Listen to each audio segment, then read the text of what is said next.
Na obalo k Aniki Horvat, zdrava. En lep pozdrav, najbolj se veselim vedno tvojega klica, Boštjan. Hvala. Povej mi, kako ti je všeč nova skladba, pa ti pa še jaz vse povem. Bom ti to povedal kasneje, ker ti vidim, da si še vedno na polno. Ja, na polno je bilo že polovica zadnjega leta, se pravi leta 23 z mojimi skladbami in z aktivnostmi in moram reči, da se po decembru popolnoma nič ni spremenilo, zdaj smo že januarja, imam spet novo skladbo in moram reči, da mi je ta še posebej pri srcu. Verjamem, ker ti omenila si že prej, da si jo posvetila očetu.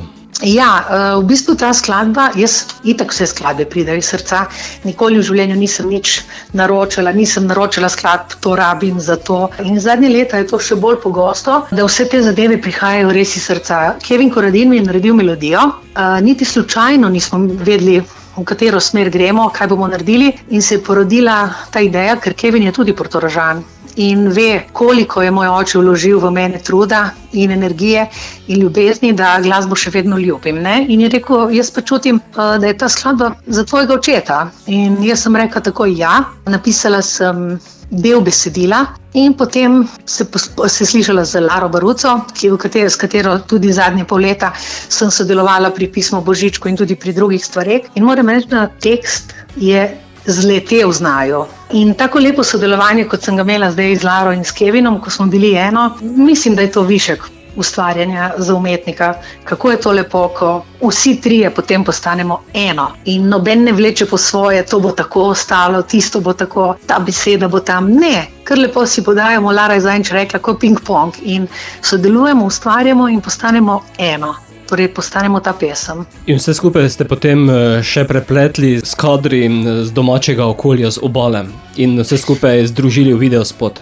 Ja, videospot je režiral moj prijatelj Dejan Babosek, s katerim sem v preteklosti že veliko sodelovala. V bistvu sem želela tudi pri videospotu, da je nekdo, kateri me zelo dobro pozna, kateri me čuti, on je naredil videospot tudi za Samo ti, pa za Sončke, pa za veliko mojih skladb. In želela sem noter, da so lokacije mojega otroštva, kjer sem dejansko z očetom, z mamo preživljala svoje otroštvo, ampak ne to tako zdaj, da se bo to videlo v spotu, zdaj to veš, kar sem povedala, ne, drugače ne bi vedel. In moram reči, da je bilo zelo emotivno. Zelo, tudi za mene. In sedaj odgovorim še na tvoje vprašanje.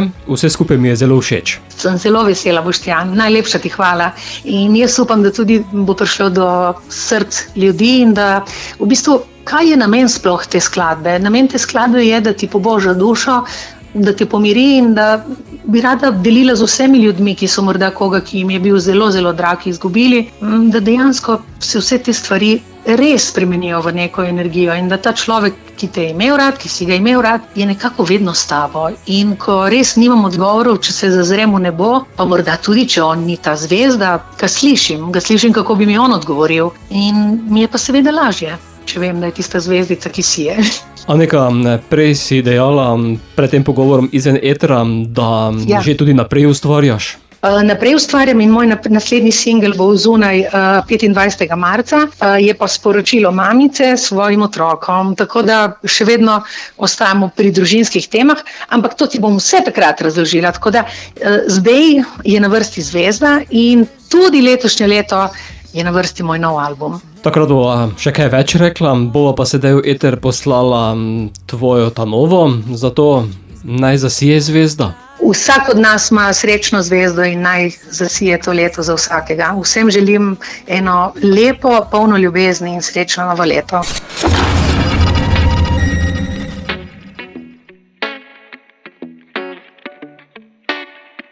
Sem Anika in poslušate Radio Aktivno. Odpiram ti vrata na stežaj, življenje moje lepo, izgubim se kdaj pa kdaj.